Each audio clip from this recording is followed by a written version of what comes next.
G'day guys, welcome back to the Fon Supercoach YouTube channel. Today we're going to be talking about round 4 trades. So there has been a little bit of news. We've also got teams. So probably the big one for teams for Thursday is no Zach Kostelski, which I'm absolutely baffled by. But I know that there are some coaches who just pick their best 23 and just roll with whoever they think is the best players and just fits them into positions. I think Fagan is one of those, and that's why we have Gallup running around in defence, even though he is absolutely lost there. So unfortunately, no Zach Kostelski, which is what it is. He's a 119k loop, which isn't ideal, but at least he has the DPP, which I think is more valuable than that 20k. But there was Kalani White as an option, so I don't know, not ideal, but it is what it is. Jordan Dawson looks like he's going to play, which is really good. I think Laird is probably still one away. Worrell was managed, but looks like he's going to play. Devrov, 1 match ban. Todd Marshall not playing. So I think a lot of us are going to be pretty thin in the forward line this week, but everyone's going to be in that boat. If you don't have Todd Marshall for whatever reason, he's going to be an elite downgrade option when he comes back. So I think that's almost a benefit in some sense. You've lost a few points on field, but that is what it is for now.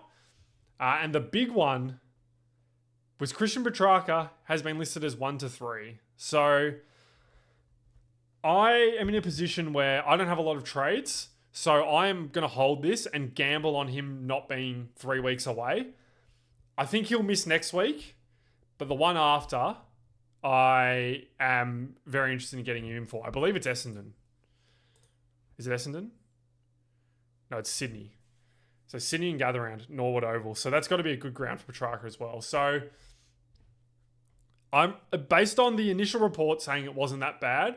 The update for this week, and also there's a report that he trained pretty much fully today. I don't know how legitimate that is, but based on that, I am going to be holding Petrarca. And I think if you have Petrarca as well, you have a very big decision to make regarding that. Keep in mind that even though you had the bye last week, your decision comes from this week onwards. You've already lost those points. Nothing can change that. So if you think he's only going to miss 1 to 2, I would advise you to hold him because it saves you having to trade him back in later. Obviously, his break even is going to get pretty high after that 152 rolls out of the system. However, there's every chance that he goes big on this Norwood Oval and Essendon if he only misses 1 week in that situation. So I would strongly advise to hold Petrarca if you still have, but obviously there is a decision to be made there. Milan Murdoch listed as 3 weeks as well. However, he said that he was 1 to 2 away. So obviously his word doesn't really matter. It's the club doctor's, decision. But he might not be as far away as we think as well. He will miss DPP, which is unfortunate. However, I think we've got a few good options in our forward line. So I'm not overly concerned about that. So trade strategy for this week. Spoken about Petrarca. I think the other thing that people are missing is people are in a trading frenzy at the moment because of all the injuries and bad mid prices we've had. Slow down. Generally speaking, we are not upgrading at this point of the season. We are correcting or getting really good value options that have popped up after round 1, essentially. So don't be in a rush to trade is my advice. And also don't be in a rush to trade the week after as well. I think people are going to be in a position of over trading. I would advise if you really like Reeves this week or what are these other guys' names? So there's Cook. Let's have a look actually. There's Cook, there's Lukosius. There is... Sorry, not Cook. There's Reeves, there's Lukosius, there's Jones. I need less than 3. They're kind of the main ones. I wouldn't be in a rush to get Sherry in. If you want a downgrade option, I'm of the view that Bond is the best. I think his job security is pretty good. He's got the 84 in the system. He'll probably be a pretty slow burn, but this 84 will mean that he will score a fair bit over the next couple of weeks. He will make a fair bit of cash over the next couple of weeks, sort of regardless of what he scores, provided he's giving you more than 35. So that's where I'd go if you need a downgrade option. You can take the punt on Jones. there is a very good chance that he scores well in the next 3 weeks because he loves Adelaide Oval. I'm a little bit uncertain on the job security. There's also one other big piece of news that I forgot to mention. It looks like Rob and McAndrew are going to play. I don't know what that looks like for Adelaide because in my mind, that is Phil Thorpe, Tex, Fogarty, Rob, and McAndrew. So I presume that the Crows are going to go for almost a 50-50 tog split, similar to what Hawthorn is doing with Reeves. That is not good for McAndrew. And if you wanted to get an R2 in, if you don't have 2 rucks already, I think you are well within your right. It also makes Reeves a lot more interesting in my opinion. However, I'm still going to fade the ruckman who has less than 50% tog. Now, if for whatever reason Meek is dropped, which I doubt because Reeves is kind of useless when he's not in the hitouts, then Reeves is probably must get. But until then, I'm sort of very hesitant on Reeves, even though McAndrew is looking shaky. If McAndrew can give me 60s, I really don't care. I'll just cop it until I can get in a ruckman that I like. However, as I discussed in the preseason, McAndrew R2 goes absolutely pear-shaped as soon as he is not putting up fieldable scores. So just got to watch that one. Obviously, the flex is going to reduce the pain. But I know if there's, for whatever reason, if McAndrew doesn't get selected this week, I'm in trouble because I don't have cash to do much. I'd have to go to Grundy or I'd have to go to Gawn or Jackson, who I've been very outspoken of not liking. We'll see. So fingers crossed he gets selected tomorrow. I think he will. I think they'll just play both. But it's going to be a very slow Adelaide forward line or like forward half of the ground. And I think there's also a very high chance that Rob is just being brought in for the Freo double ruck setup. And I might be jumping at shadows suggesting that McAndrew is in strife. So maybe don't go on the extra ruck this week, but be advised, you may need to go there in a panic situation at some point. Hopefully not next week or the week after. Going back to what I was saying about trades, this is not a normal upgrade time of the season. We've all been trading heavily because the mid prices have been bad and the primos are getting injured. But just slow down a bit. The best 2 current upgrade options are Nazaya and Callaghan. You can wait a week on both at the very least. I think Callaghan you can actually wait 2 or 3. So next week, Nazaya has Port, 114 break even. If he goes 120, he gives you a little bit of pain.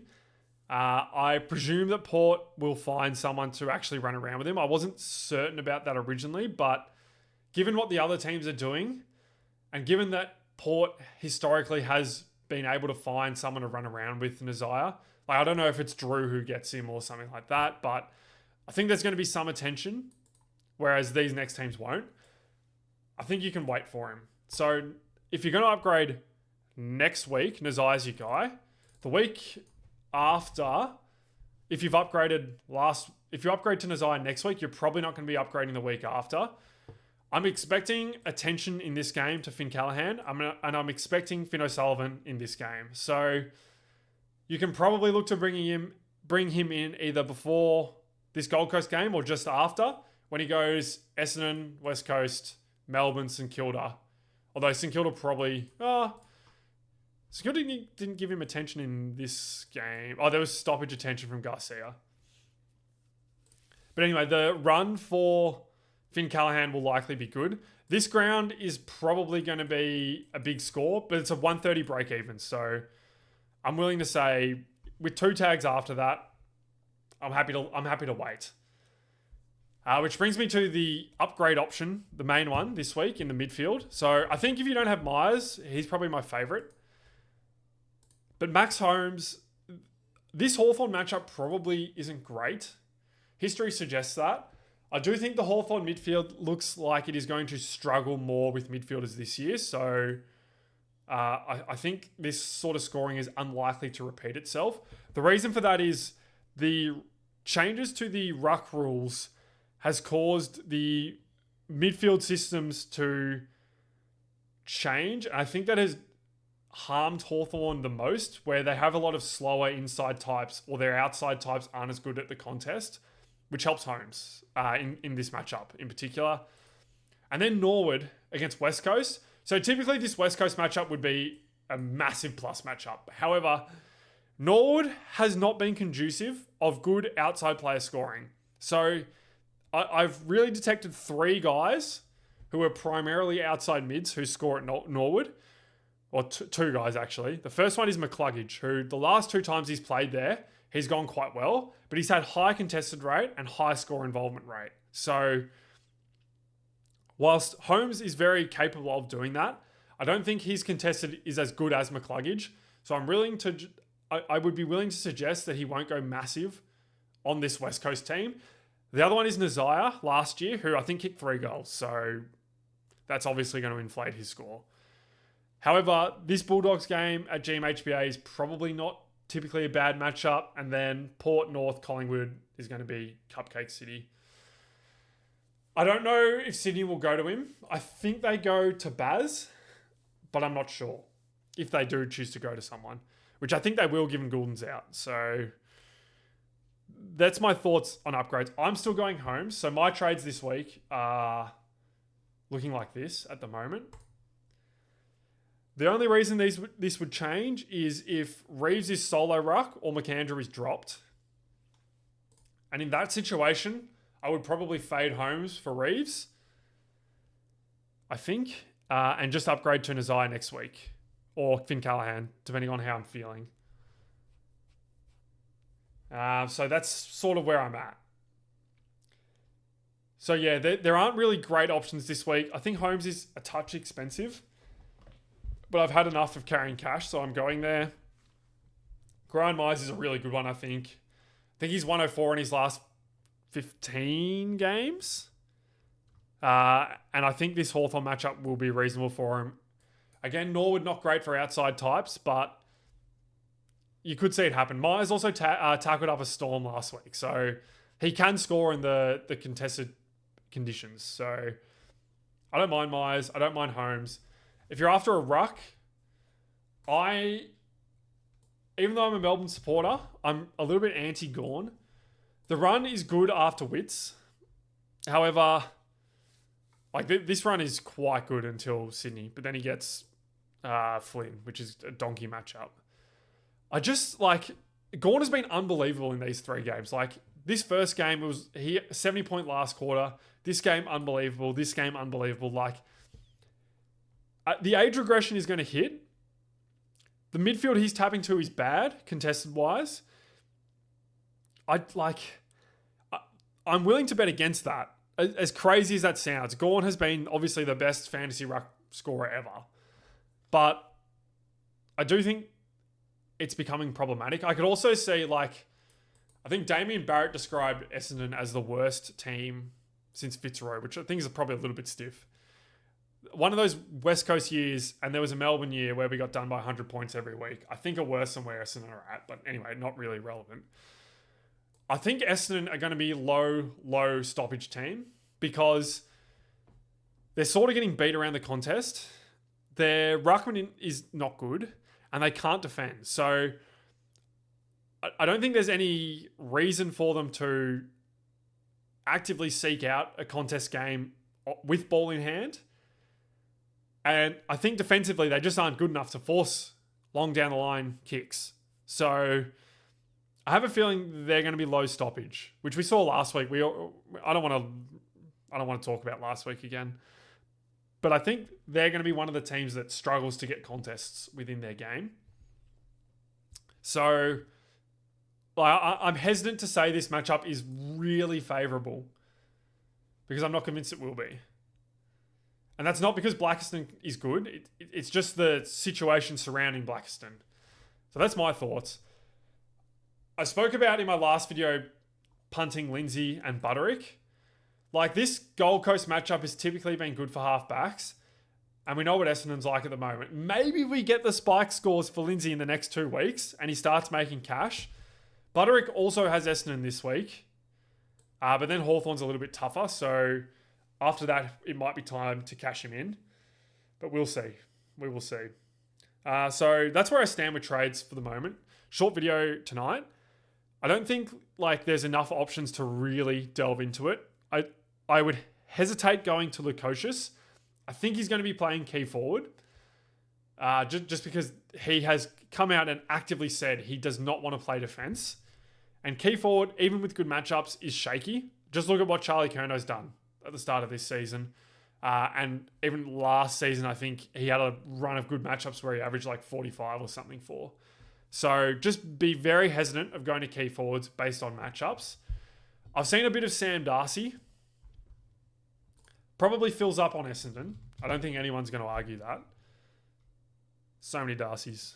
But like 483, you can get rucks cheaper than that. Forwards. You can always get key forwards cheaper than that. So like Hawthorn, Geelong, Sydney, Freo is probably not a good stretch. Like if you were really into Sam Darcy, the Port Adelaide, Carlton, Melbourne, Collingwood fixture is much more attractive than this fixture in my opinion. So that's what I would suggest waiting for. You could also wait until really late in the season, like West Coast. Like the only tough matchups here are Gold Coast and Freo in the run home. The rest should be pretty good. So if you're really interested in Darcy, you could wait a while, I think. Who else have I seen? So Reeves I spoke about. Don't like the Tog. If he's dropped, if Meek is dropped, he's probably close to must have. But we'll see. I don't think Meek gets dropped. Meek is like fine around the ground, and he's like fine in the high contest type situations where it's a lot of wrestling, which is weird to say because obviously Reeves is better at those contests with his reach. But I think particularly if Hawthorn are getting smacked at ground level, Meek's follow-up provides a lot more than Reeves does. So I think that Mitchell will be inclined to play 2 rucks. I don't think he's going to drop Meek. But do keep that one in the back of your mind. Your other option is going early on someone. So there's going to be potentially Steen, Farah, and Lai next week. I thought they were all pretty reasonable. If you want to go early on one, it's probably Steen, who has had the absolute media fanfare this week. He was good in the ruck, but gassed out of that game really hard. So Steen's your guy if you're going to go early. I think you could go early on Lai and Farrow, but Farrow got it was pure junk. There was pretty much no kicks forward. And against North, you probably want to see a little bit better than that. And then Lai I thought was exceptional in the first half, but just really faded out of the game. But again, Richmond, St Kilda over the next 2, it's probably not bad to go, it wouldn't be disastrous to go early on Lai either. I think for mine next week, if I like both Lai and Steen, I may look to boost if one of these rookies falls apart. But otherwise, I will probably just go 2 down, to be honest. It's kind of aggressive with the trades, but if Lindsay doesn't go well this week and Butterick doesn't go well this week, they're never going to go well probably. So, I might as well just cash them in. Grill is giving me comparable on-field scoring to Lindsay, as is Watkins. I'll also potentially get Petrarca back next week. And then for Butterick, I think Filippo will be much better after the bye. And Marshall are going to give me, they're both going to give me comparable scores to Butterick, as is Dev Robb. So I don't mind, I don't feel like I'm losing points on field by cashing them in early. This is what I'm trying to say. That's where I stand. Feel free to drop any questions below in the comments. I will do my best to answer all of them. I have noticed I've missed a couple recently, so I'm trying to go back through and get them. Good luck this week. Hope Team Sheets are kind to you. I hope there's no carnage this week, and I will see you on Sunday. No, I'll see you on Monday night for the round review. See you guys.